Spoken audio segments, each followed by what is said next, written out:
Dr. Hen, thanks very much. And firstly, thank you for the invitation from WMU and KMI.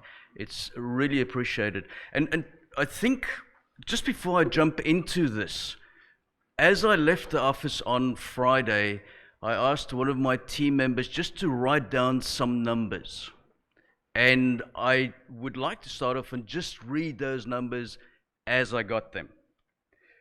And what she wrote here was Lake Chad, 8, Lake Victoria, 1, Philippines, 1, India, 1, and then in brackets, Tiger, India, 1, India, 3, Durban, South Africa, 1, USA, Lake, 1, St. Lucia, 1, Pakistan, 3, India, 13 missing, Philippines, 1, jumped overboard, India 1, small boat rammed, Philippines 1, Portugal 1, Trinidad 4, Norway 1, USA 1 missing, Denmark 1 murder, and then South Korea 9 missing. Those figures are just what we picked up in the media this year, which is we're into the 10th week. And what they are obviously is all fatality numbers, people that are missing at sea, people that have been killed at sea. And as I read out there in the brackets, one was Tiger. And as we go through this presentation, we'll show that the dangers to fishers around the world is not as straightforward as we would sometimes believe. So, welcome to this. I was asked by WMU to feedback on a report we published at the end of last year, looking at numbers, fatality numbers. So while this report and while our research was all about numbers, actually it's not about numbers. And I'll explain why as we go through. It's really about people. It's about people in the fishing industry. Because one of the things we did, and I'll touch on that as we go through the presentation, is look at case studies. Because often we have these reports and we have tables and tabulated numbers and work out rates and all types of things, but we forget that it's actually all about people. And I'll come back onto that. So what I'll do in terms of the outline of this is have a look at very quickly about who we are as the Fish Safety Foundation, and we'll look at the context of fishing, and other presenters have touched on this, so I'll glance over that. We'll look at the research, we'll look at the findings, and then I'll touch on some of the other research we've been busy with other actors around the world, because that ties up to the action that needs to be taken. So, Fish Safety Foundation, very quickly, as Dr. Tan said, we're an international non-profit. Our main focus is promoting safety in what is arguably, by any measure, the most hazardous industry in the world. And we do that through practical research, developing training material, working with people on the ground, and promoting a positive culture in this industry. And it's all about sharing the lessons.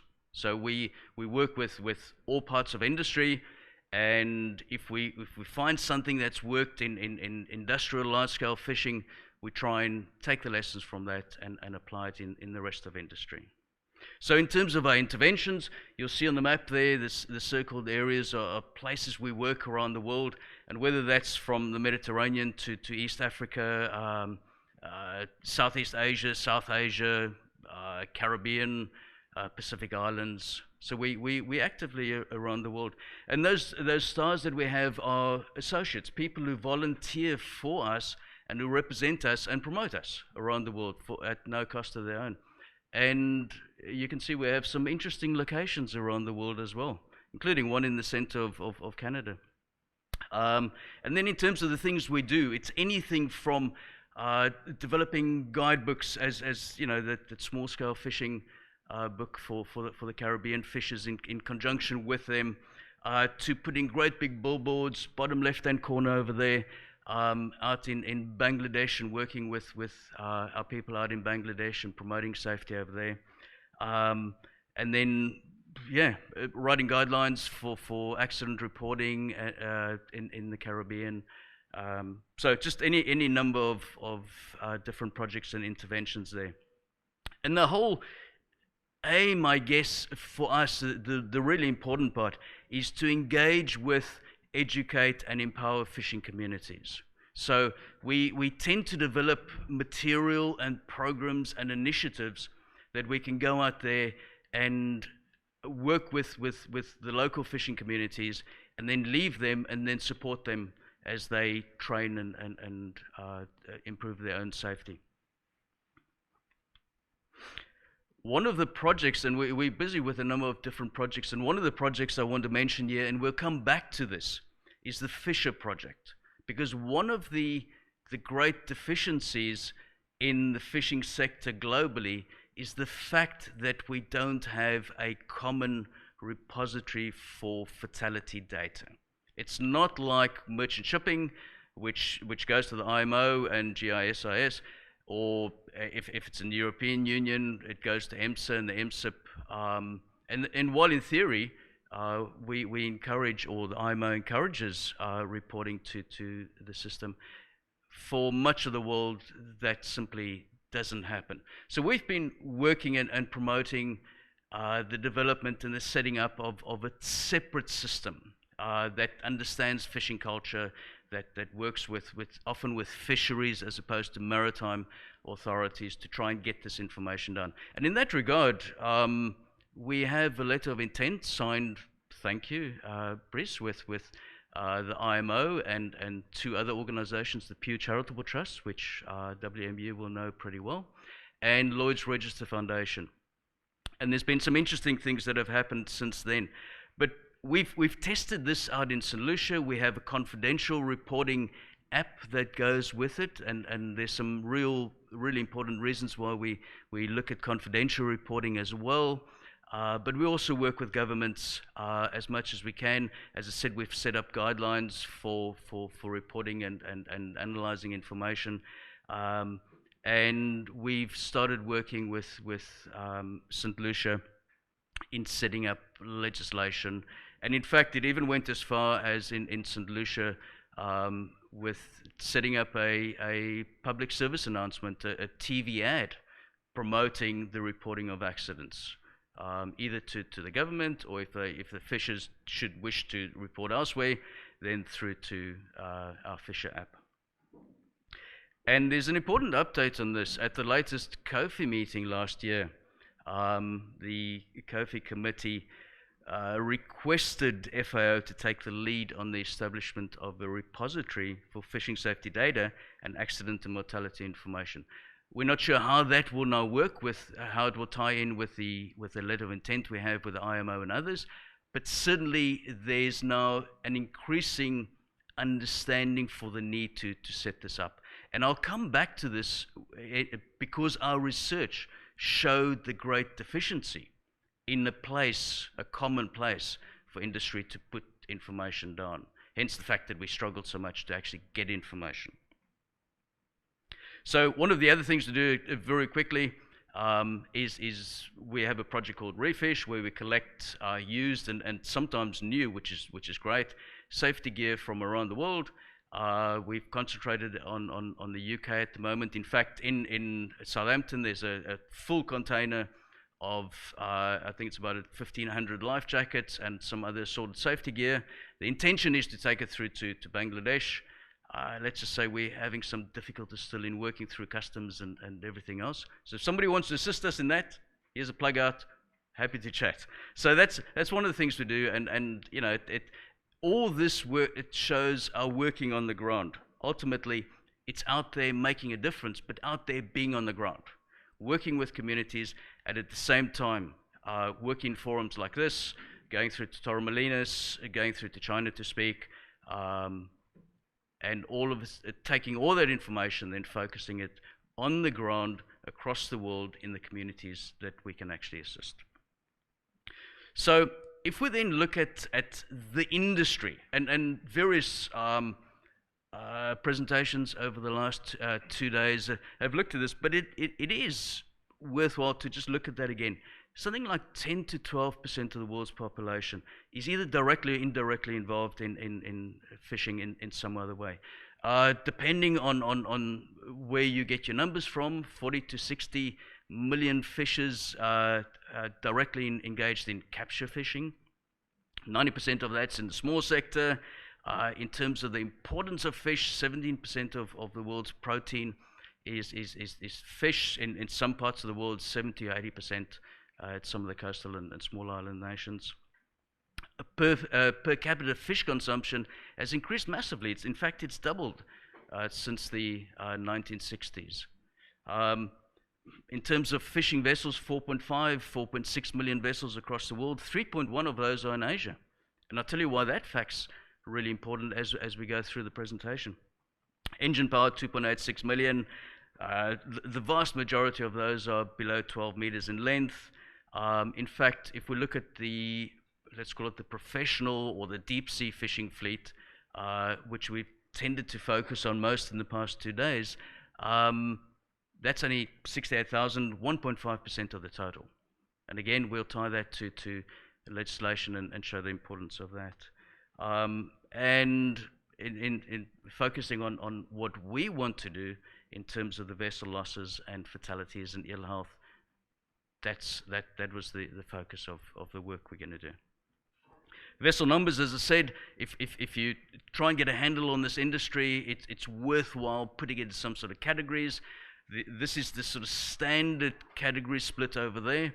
It's simply because most of the legislation or the guidelines available are based on this. So 24 meters and above is 68,000, as I said. That mid-range is something like 332,000, and then less than 12 meters is the vast majority of vessels out there. And if you compare that total to the maritime industry where I'm from, it just shows the massive difference in numbers of vessels, and I guess the scale of the problem. It's probably a hell of a lot easier looking after 60,000 merchant vessels in the world than 4.5 fishing vessels of every single different type, anything from a canoe to 130 meter long factory vessel. So why are we targeting fishing? Well, this is where we started looking at the numbers. And this is where Brent, for instance, and I go back, what did we say, 25 years or something, Brent, to that first study that the ILO was looking at, which was in fact predated by work the FAO did back in I think it was 86 or something. But the end result is we've worked with a figure of 24,000 fatalities per year, which in itself is horrendous. You know, any industry that has 24,000 fatalities a year, and where arguably not much is being done about that, probably needs to have another look at that. But anyway, the FAO updated that recently to an estimate of 32,000, and this is where I guess our work came in. We'd been working with Pew Charitable Trusts for a number of years on different projects, and the question they had was, is this figure, the 24,000 or 32,000 or whatever it is it a representative figure? Is it something that needs to be updated? Is it too high? Is it too low? Where are we with that? Because the ILO, by their own admission, had some serious difficulties in getting to a number. And I'll show you, the number was actually taken out of context, which made Brandt's life really difficult, I guess. But the question that we had to face was where are we with that number? Because the reasoning is, and the reasoning that resonates with us, is once we have an indication of the scale of the problem from a risk management point of view, that then allows us to start looking at interventions to start fixing it up. So without that data, we might be focusing our attention on the wrong interventions. And that's a scary thought, because there's a lot of us in the world that have been doing some really good work. And the underlying difficult realization behind that is that we might be doing the wrong type of work in the wrong type of places. We simply didn't know. So we came out with a figure of 100,000 plus. I'll show how we got to that. And that's even not counting the sort of serious career-ending injuries that are suffered at sea. Vessels at sea or people at sea, if they are injured, if they lose an arm, if they lose a hand or whatever it is, they're not close to medical facilities quite often, and those are career-ending injuries. So we haven't even counted those. And of course, what we haven't counted at all, and we still haven't counted, is that occupational health side to it. We know from general industry, and I'm talking across all industries, that for every fatality that we have in the workplace, there's something like 10 deaths, 9 or 10 deaths caused by occupational illnesses. Those are cancers, those are stresses, those are suicides, those are all types of occupational health issues. And in fishing, we have absolutely no idea. So we haven't even started looking at that. We might find, for instance, that fishers are dying 10 years or 15 years earlier on average than their counterparts in shore-based industry. We simply don't know. If we find those facts, we can start working on that. So there's a whole bunch of stuff we don't know. There are other issues, and we discussed a whole bunch of these yesterday, including compliance and sustainability and IUU fishing and all types of things, human rights abuse. Interesting, this gentleman over here that we handing some stuff to in Bangladesh, it's a sad story, but there's an element of real life in that too. He'd been caught out in a storm on his vessel in Bangladesh. Just before we got there, 2 of his crewmates died. He managed to swim ashore, but that wasn't the end of his problems. He had to climb up a tree and spend a night in a tree, because this was in Bangladesh, and a Bengal tiger was trying to make him supper. So this poor guy, he's just had a rough life at many levels. But those are the real life stories, and we've tried to bring in some of those in our research, just to go back to this fact. In New Zealand, we have a Maori proverb, and in English it said, "What is the most important thing in the world?" And the answer is, it is people, it is people, it is people. In Maori, the last bit is hei tangata, hei tangata, hei tangata. And we repeat that again and again as we go through the world with our fishing communities, because that's the thing we need to remember. So, and ultimately, we sit with still some of the most horrendous working conditions, irrespective of the real critical importance of fishing in the world. So let's have a look at the numbers problem. And this is, Brent, I think I was talking to you yesterday about this. After the original ILO study, this is the press release that came out. And if you look at this, I'll tie it to some of my work going on. It says as many as 24,000 fishermen and persons engaged in fish farming and processing are killed every year. And the sound bite, even back 20-something years ago, that came out was 24,000 fishers are killed every year, which isn't quite what that says. So one of the issues that when we started looking for was, what was a fisher? Who do we include in the work, and who do we leave out? Which became systemic, it became representative of a whole bunch of other issues that we had. So the early estimates of 80 per 100,000 was the starting point, and that was the quoted number over there. And ILO themselves said it was limited reliable data. There simply wasn't the data, which ironically 20 years later we faced exactly the same issue, and made it very clear, which often the media seem to have forgotten and academics seem to have forgotten, is that this was only partially a representative of the data that was available. Um, we then looked and said, how do we get a more accurate figure if that's what we're looking for? And we used everything from grey literature, and this will obviously offend academics and the purists and all types of things, but we used everything else. We used whistleblowers, we used journalism, we used special requests. Because we work on the ground, which was why I spoke about that in the beginning. We got information from a number of different sources, social media, print media, and try to make sense of all of that. And we used the period from 2000 to 2020, just to give us a 20-year period so we can work out a sort of rolling average. As I said, the definition of a fisher, what we include was essentially everybody who's actively involved in cultivating, catching fish, except for the shore-based processors in factories and recreational fishermen. So we included aquaculture, we included people fishing in rivers, in inland lakes and things like that.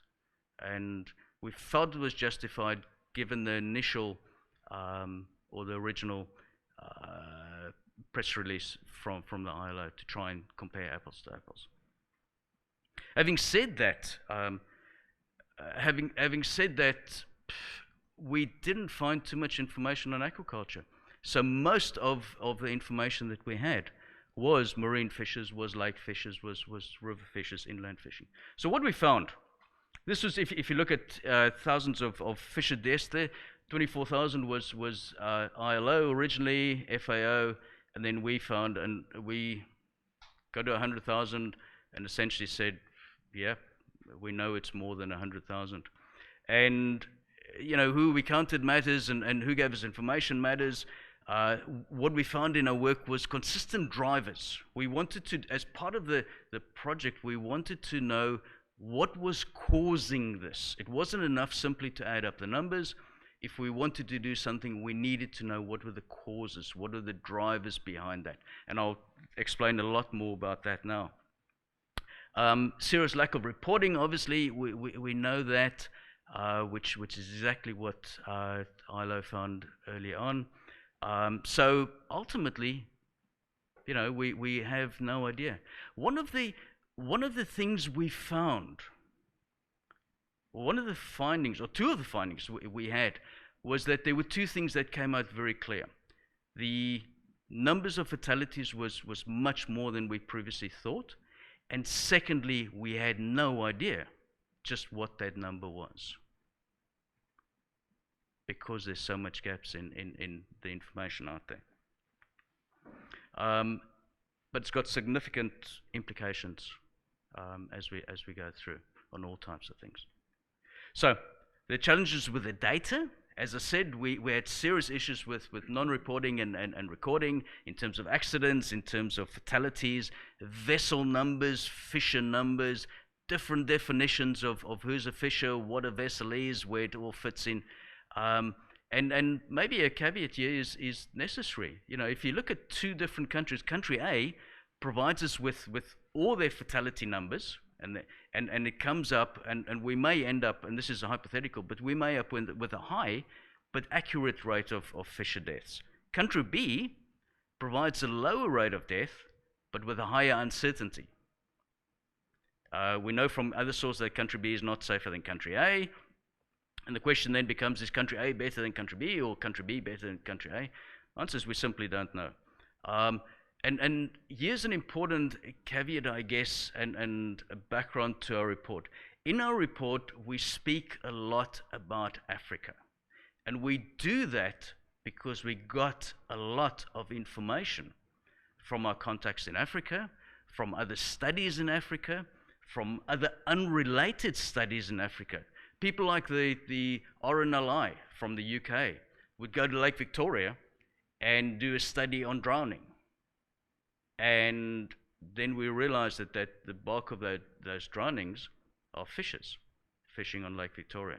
So we could use information like that. We had some really good and active support from countries in Africa providing us information, which wasn't representative of many places in the rest of the world, I'm afraid. So the numbers in Africa, and I'll show you as we go through, are high. But there's very little information from our friends out in Asia.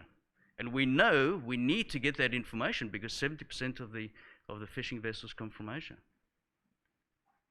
So it doesn't mean, and we stress this often, and one of my esteemed colleagues missed all the caveats and missed all the explanation of that, and came up with the conclusion that Africa is the most dangerous place for fishing. It's not. We don't know.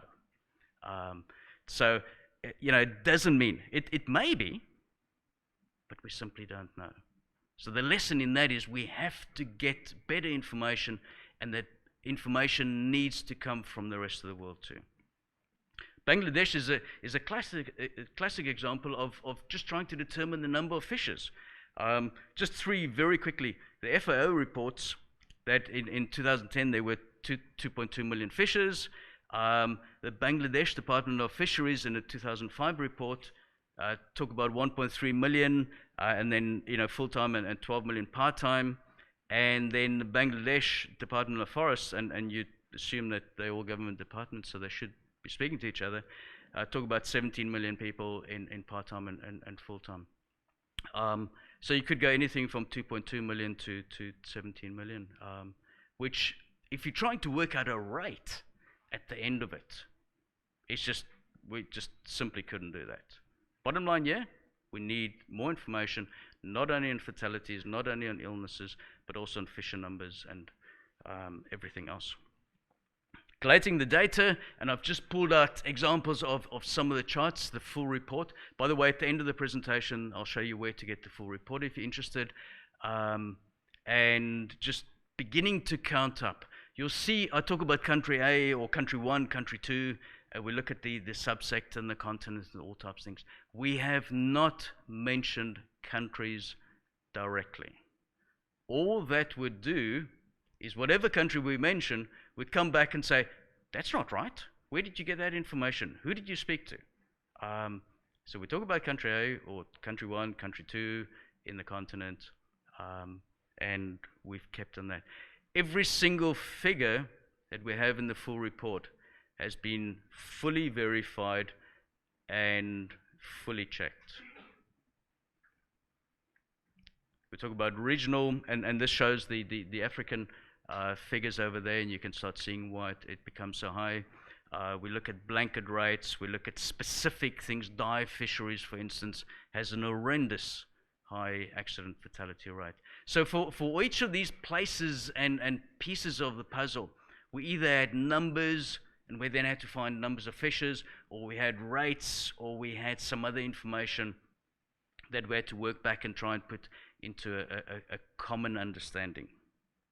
But again, the caveat is there. There's so much that we don't know. So while we put numbers down there, please, the focus is not on the numbers per se.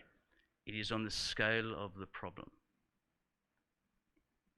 So the drivers. If we start, these are some of the drivers that we started seeing more and more. Things like climate change, sustainability, governance, poverty, IUU fishing. And then, of course, safety. When you start looking at the safety issues there, vessel standards, wildlife conflict.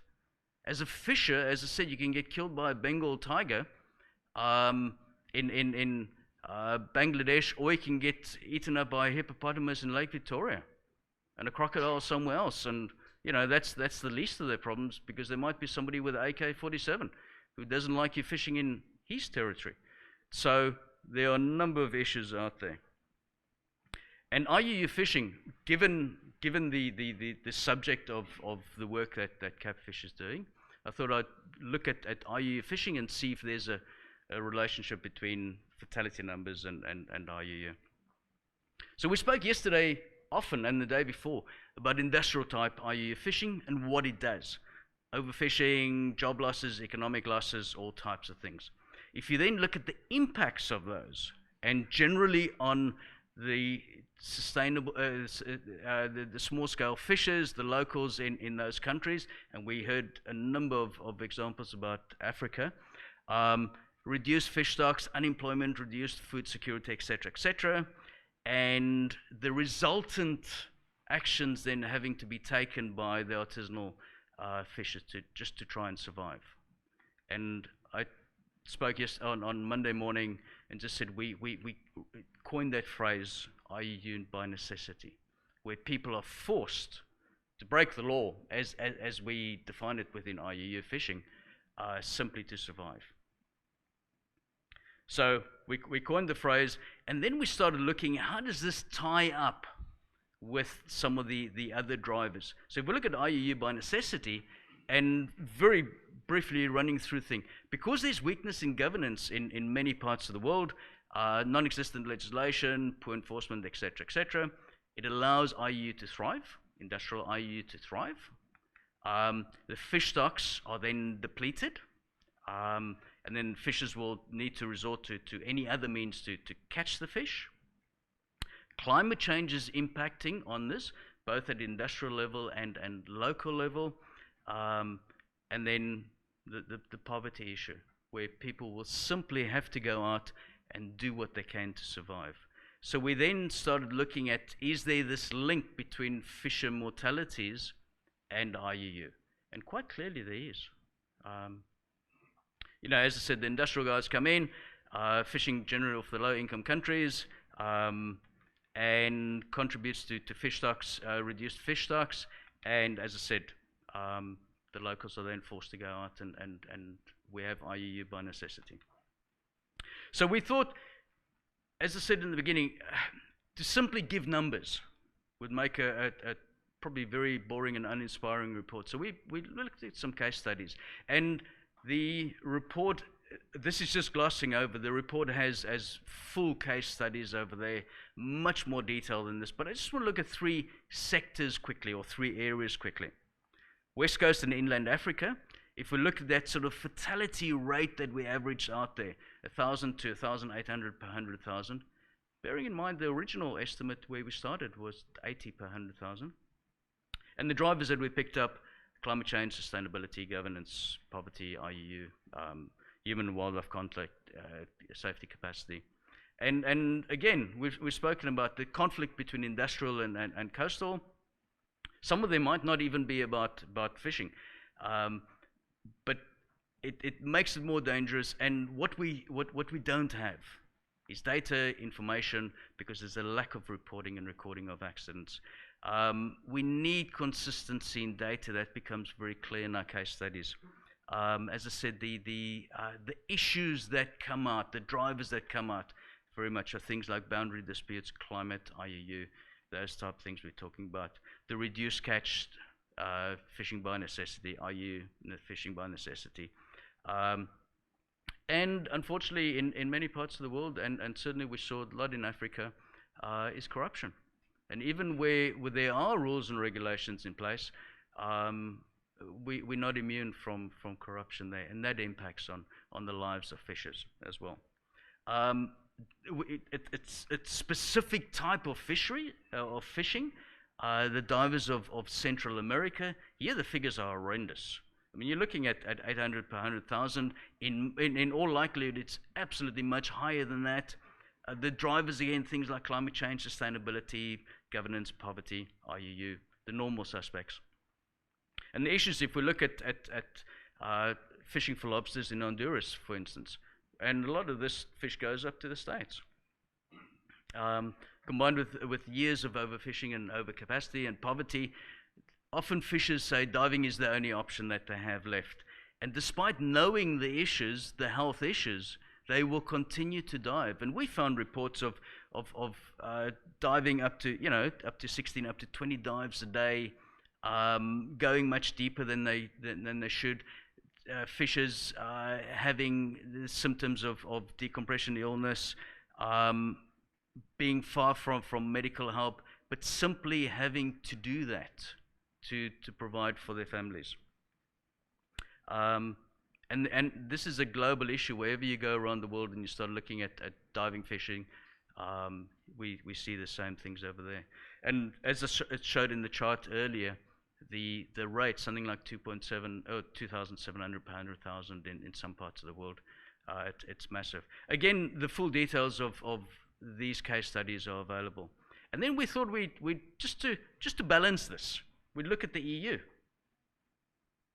And the EU isn't immune either, notwithstanding the legislative framework and all the good stuff that takes place over there. And again, some of the issues that came out with things like climate change and sustainability, governance, exploitation, sadly. So if anybody's involved with the work of EMSA, these guys do some great work, the European Maritime Safety Authority. And they, as the picture shows over there, they do some great analysis work. This is analysis on marine casualties and incidents involving fishing vessels. The great pity that they have is that it's EU-based only, and they only look at vessels of 15 meters and above. And we know that the vast majority of fishing vessels, even in the EU, are below 15 meters. So some of the things we did was look at some of the issues that came up, and things like exploitative labor, etc., etc. And we, as I said, we provided this for the context. We saw, for instance, that like the rest of the world, the smaller the fishing vessels are, the bigger the problems are. And we came up with two rates from the information that we could get. And to be fair to the EU, we got better information from a number of countries. Bearing in mind that the EU fleet, compared to the rest of the world, is absolutely small. It's almost non-existent compared if you look at a numbers perspective. But even that, we had an overall rate that we got of 85 per 100,000. And then when we looked at the smaller vessels, below 15 meters, and as I said, those are more difficult to get the information from, but the rate there was 124 per 100,000. Again, contrast that to our original figure of 80 per 100,000. And then we thought, well, let's go across the Atlantic and have a look at the States. And the latest figures from the States is 132 per 100,000 in fishing, which again makes it. So these, as I said, a whole bunch of information in terms of case studies, in terms of facts and figures. Ultimately, though, we're just looking at the scale of the problem. The numbers are just an indication of that. So there are opportunities for action. And we've discussed this through the past 2 days, and things like getting global ratification of Cape Town Agreement, absolutely crucial.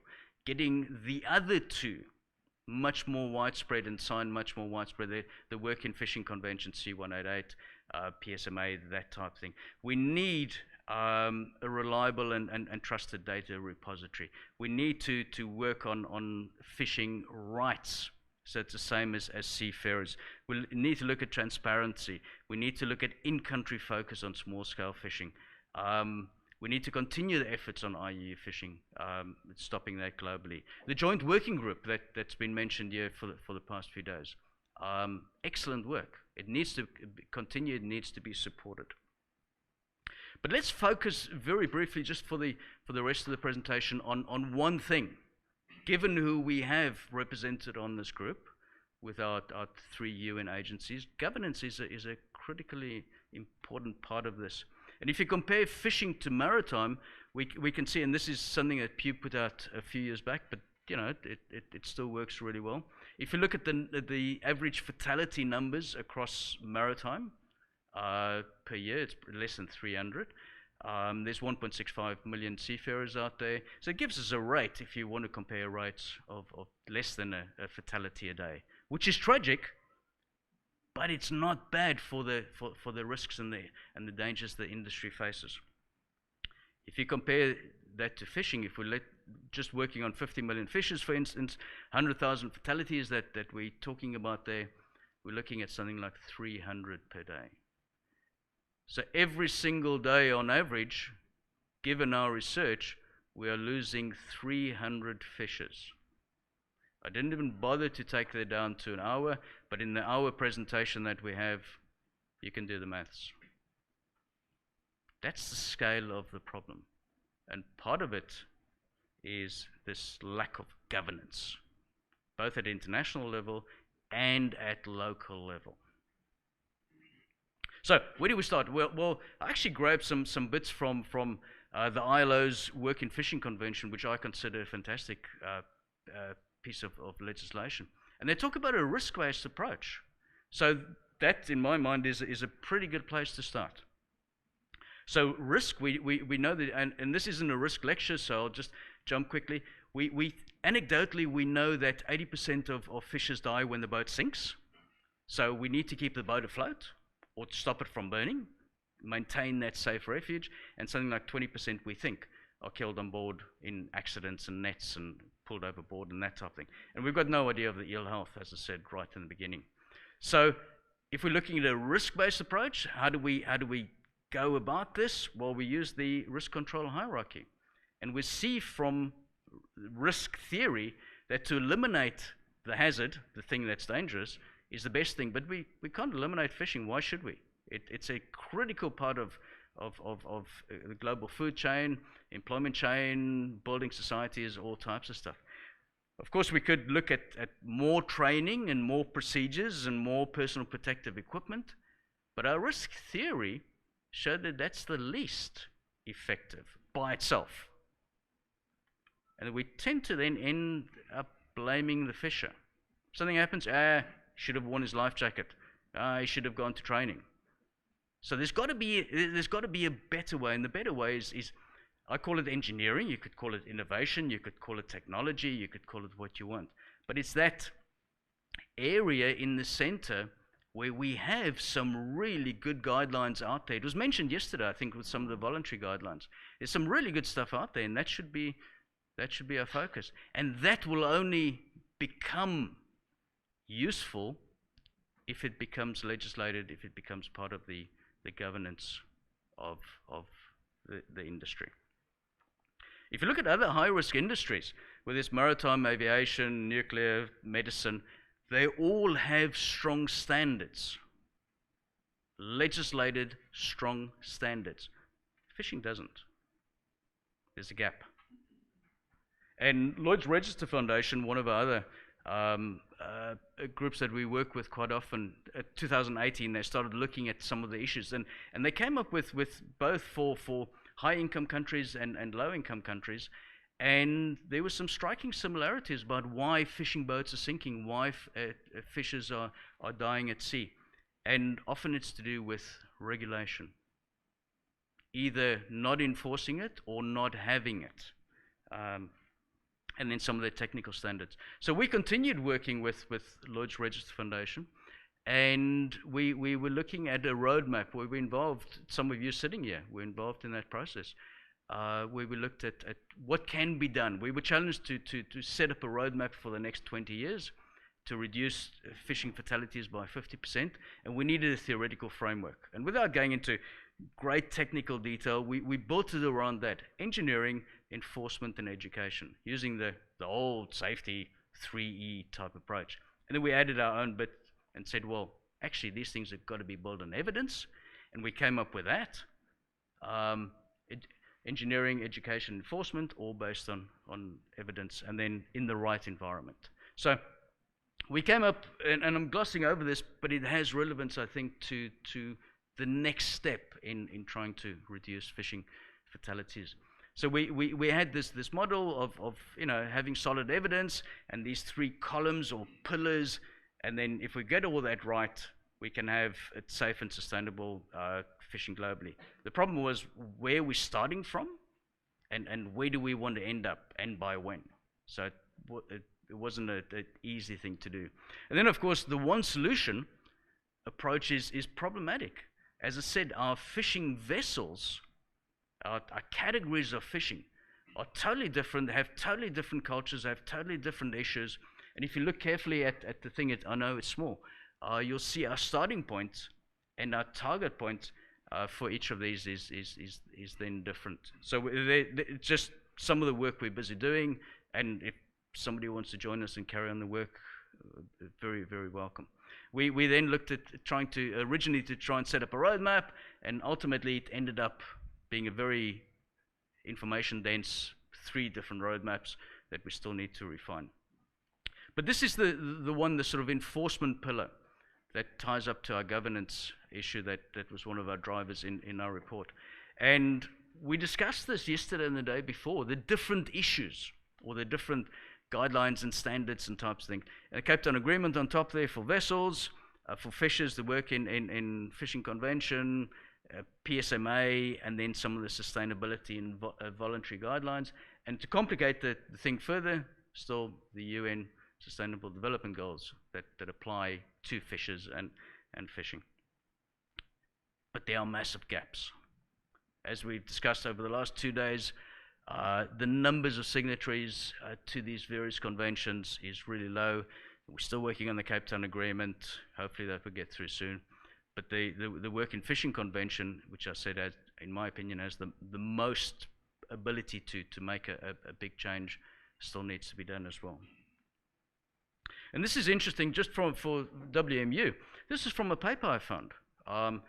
And I'll read quickly. It's remarkable to note that an industry as ancient as fishing has been able to operate so much in its own culture, independent of international efforts to bring control and accountability to it. I'll leave that there. And I'll remind you that we spoke about the nuclear and aviation and medicine and everything. We've actually got to intervene. We can't leave fishing just to carry on its own. These are the different guidelines. And again, happy to chat about that later. And ultimately, we need to do better. We need to have better engineering, better enforcement, better education, better enforcement, and better evidence. And if we, as a minimum, if we want to get to that, we have to promote the 3 or the 4 big guidelines out there. Cape Town Agreement, C188, PSMA, and STCW fishing.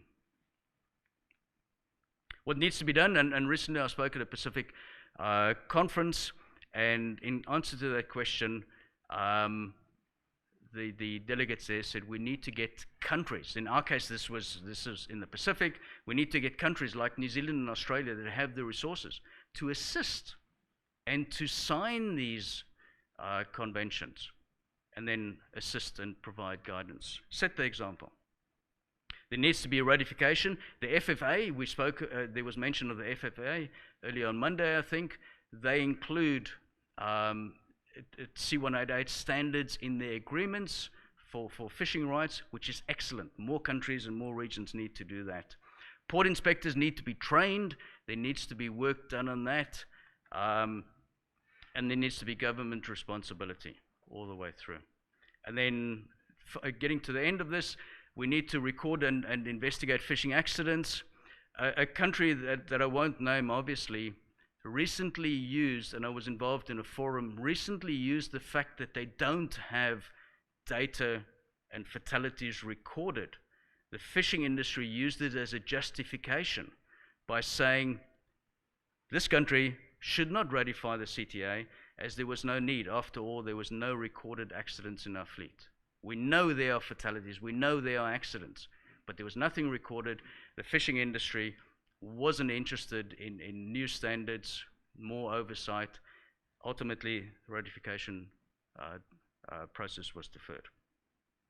This is some of you might recognize this, the old data triangle. We need data, we need information. That drives knowledge, that drives wisdom, which is the implementation. And this is why we're pushing for countries to record data, to use, just to give us some idea of what's happening out there. And the final message, fishing is the most hazardous industry in the world. Self-regulation hasn't worked. It hasn't worked in aviation or nuclear or anywhere else, and it hasn't worked in fishing either. The other high-risk industries had a different approach. Fishing needs to follow.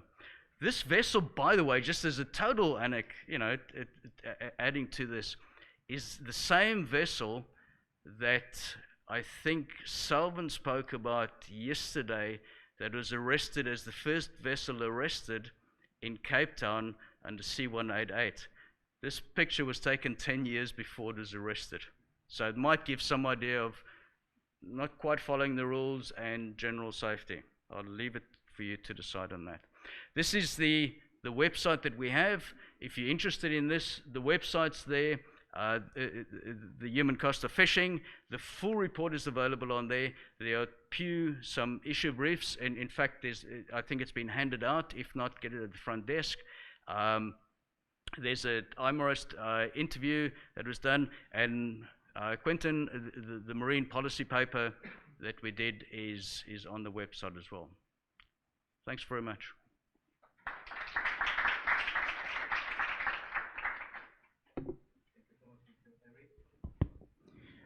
Because we are running out of time, we will take a couple of questions.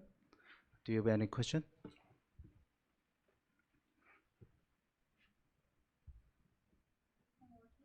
Nope, not yet. Okay, awesome. Thank you so much for the presentation, Eric. I really appreciate it. I have a question with regards to, did you do any research or looked into the repercussion of those deaths on the families of the deceased in terms of social repercussions? So when fishermen died, did you look into the social repercussions of those deaths as well? Sadly, we did. And in fact, from our work in Bangladesh, and I'll use that, we interviewed, as part of another project, we interviewed a group of, let's call them fisher wives. So women who were involved in the fishing community on the land. And two things. Every single woman that we spoke to in that group, and there were 10 or 12, I think maybe 15, had either lost a father, a son, an uncle, or brother, or some male relative in their family. And secondly, they pointed out to us very clearly that when a fisherman in Bangladesh, and I guess elsewhere too, dies, the first person who visits them is the moneylender. And the moneylender says, you owe me so much for the boat that your husband, father, had taken out and is now sunk. And the social repercussions of that is clear. They can't afford it. Their breadwinner, the part of their income has now gone. And quite often they are forced out of the village, kids are taken out of school, and that whole poverty cycle just perpetuates. It's not like New Zealand, where I come from, or some of the other countries that we work with, where there's a social system that looks after them. In much of the world, that's it. The breadwinner's gone, the boat's gone, there's money owed, and those are the real. And that's why we emphasize again and again, hey tangata, hey tangata, hey tangata. It's about people.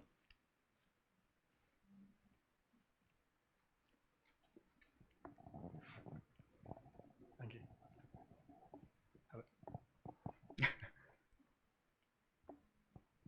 Yeah, thank you very much. Really interesting. I was wondering, in the work you're doing in the countries you're working in and in getting the data, if sort of the associations and the cooperatives, particularly the small-scale fisheries, if you find I've witnessed very different opinion, like I guess positions from those different cooperative associations in terms of safety and what they provide, insurance and things like that. Do you find that's a driver to safety for the fishermen? What the cooperative and association do? Are they a key partner, I suppose, to what your work? Charlie, some do. And it's a very varied answer, I guess. Some communities, fishing associations get involved. We had, for instance, working in the Caribbean, we had some really good cooperation with them, and things like safety concern them. For others, it's not so much of concern. There's a fascinating body of research that's needed into risk perceptions and thoughts on safety by fishermen. A lot's been done, but there needs to be more. Often things like drivers, like poverty, of having to fish, override safety. So it really depends. And we found that if you want to start working in that, you have to get the credibility on the ground. You can't do it from far. You would have done that in some of your work. You have to get on the ground. You have to work with them so that the true understanding comes out and the true thoughts comes out. But in St. Lucia, for instance, we put out a survey to fishers, and we asked them things like, do you know you need to report accidents? And 50% of them said, yeah, okay, we understand that. The second question related to that is, do you report accidents? And the response was very much lower. And then we looked at the reasons why. We said, well, why don't you? If you don't report, and you know you need to, why don't you report? And there's a whole bunch of things. And then things like governance and potentially corruption and fear of police and all types of things come up. So short answer, it depends. A wide spectrum of responses out there. Mr. Brent? Yeah, thanks, Eric. This is really, really interesting. And, you know, as you said, like in our convention number 188, there's a specific requirement to report accidents and fatalities. It's in the convention. So what we keep doing is we keep working to try to get states to ratify the convention, which means they have to put the legislation in place, which is complicated in every country because you have to fight it out in every single country, right? And first to say that sometimes in countries, and New Zealand and Australia would be included, they say, oh, we're really above this, we don't need to do this. And I can't overemphasize the importance that even countries that have a good system in place ratify the convention, because it's a way of encouraging others to do the same. But when you did this study, let's say in a particular country, right, and let's say it's an African country, and you got all this data, right, and this information, you got certain rates of fatality, information, and then did you talk to the authorities at all concerned and say, well, what numbers do you have and why is it different, to the authorities? Why is it different than what we see, right? And what did they say? And when you talk to the authorities, who did you talk to? Did you talk to the fisheries people, the maritime safety people, or others? Just trying to understand how this works. Thanks. Brent, the short answer to that is, in terms of this short study we did, no, we haven't gone back to the countries to raise those questions. What we have found in our general discussions around the world is that governments will say things like, we have a lack of resources, we need assistance with setting up a database. They need to understand why a database needs to be set up. And I have to say, we only found one country globally that gave us the official figures that were the same as the figures that we found from our different sources. Nope. You're not going to trick me into... Actually, I will give you the country. It's Norway. So Norway was the only country that we had with official figures and official data that they gave us. We verified through our various different means. Every other country, let's just say there were differences. So part of that is this realization that what it is to record accidents. Distant water fleets was a massive issue. A number of countries only would record local accidents to their local fleet. Anything that happened in distant waters would it's not under my country. A massive amount of problems. Just coming back, one of the countries we worked with before this study and just before the pandemic, as I said, was St. Lucia. And St. Lucia was a really, really interesting project because we sat down with government officials, with Coast Guard officials, with fisheries, with the maritime SLASPA, the authority there, and fishers. And we spoke about things like confidential reporting. We looked at reasons why fishers would not report.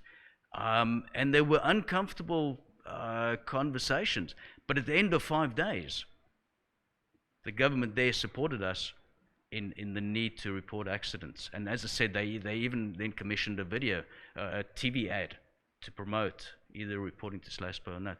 But we had to do things like work on legislation, define who's got responsibilities. Those things are often, in maritime, generally it's pretty straightforward. In fishing, it's really convoluted. Quite often it sits with Fisheries Department, or it might sit with Coast Guard. And I've just, a presentation tomorrow on Peru. will show that there's a different reporting system over there, for instance. So yeah, we've got some work to do to follow up, Brunt. You're absolutely right.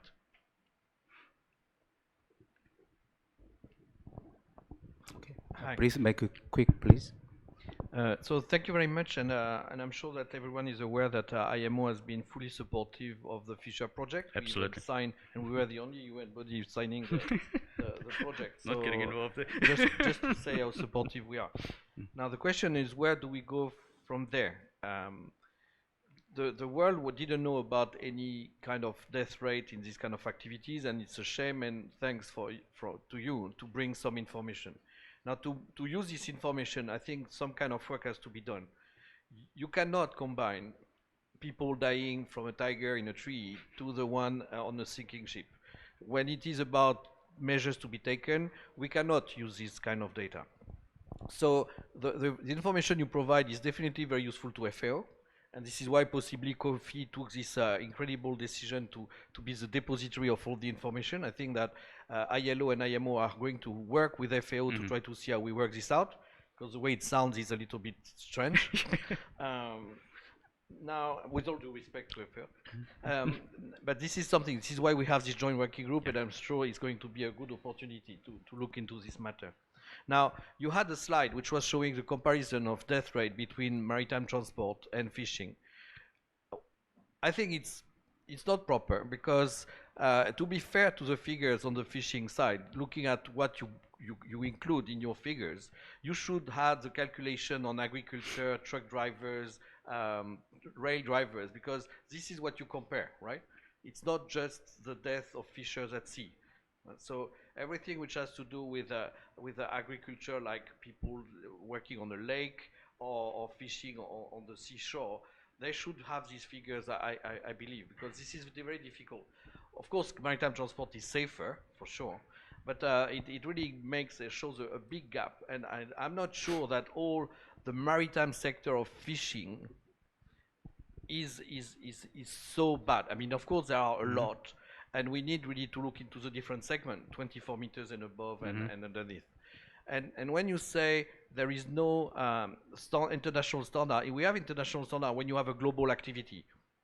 This is why the big fishing vessel need a standard, and thank you so much to support the entry into force of the Cape Town Agreement, because even if you say that C188 is going to be the major element to make a difference, I personally believe that the impact of CTA is major, because if people die, it's not only by the worker condition, but also because where they travel on is not safe. And I think the problem starts with the Cape Town Agreement. So what I really praise you for is that we missed in the fishing sector the role of Lloyd's. When you had these insurance people wanted to know exactly when a ship sank, and this information was missing. We know that some of Lloyd's, SP Global are looking into it. I'm sure that we will be relying on you, possibly, and I hope you will get all the support to be the database of reference. But you need to refine at some point to try to extract the maritime element to make it more visible and worth doing something about it. Thank you. Absolutely agree. I mean, one of the things, we used that 100,000 plus. Remember, though, that I said all we had essentially was a lot of data from Africa and virtually nothing from the greatest part of our fishing world out there. So the number could be massively higher. But you're absolutely right. We need to compare apples to apples. Those are people fishing on the water. The risk is generally drowning. The boat sinks and people drown. That's as I said, 80% of fatalities are that. So certainly there's a massive amount of work to be done. If this research could get these discussions going, we've succeeded. As I said right in the beginning, it's not the number, it's the scale of the problem. So thanks very much, and we'd certainly, you know, we work with you on that anytime. And yeah, I'm sure your other agencies will all work together. Thanks very much. I'm very conscious of taking so much time. Sorry, apologies. Yeah, now it's time to conclude. Okay, thank you so much for your insightful presentation and then question and answer. Thank you so much. Please give him another round of applause.